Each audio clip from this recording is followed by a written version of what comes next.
Manana daholo tompoko malefaka tanteraka ny alzay eto Madagasikara amin'izao fotoana izao.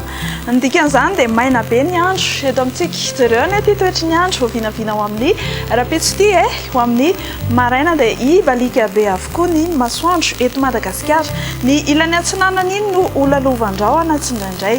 Mafimafy kosa ny fitsokandrivotra ny amin'ny tendrony avaratry ny nositsika izany hoe ny marimarina kokoa dia any amin'ny fahatry Cap d'Ambriny.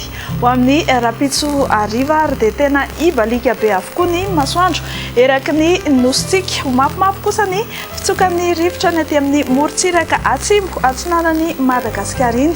Tahak'izay ihany koa anareo any amin'ny fahatry Besalamy sy ny manodidina azy iny. Ny maripana no vinavinaina ho amin'ny rapitso maraina dia ny ambany-drindra any Antsirabe any 7 degré Celsius, ny faritany Antananarivo 12 degré, ny faritany Antsiranana 20 degré, ny aty amin'ny faritany Toliara aty dia 14 degré Celsius. Ho amin'ny rapitso tolakandro ary dia tena midanika dia midanika ary mafana ny andro.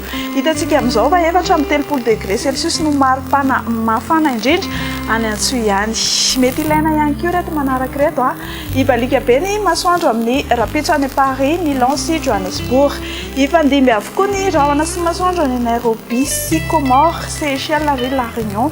Anorana malefaka ny Bangkok aka endrika tandrifin-drahona kokoa izany any Maurice.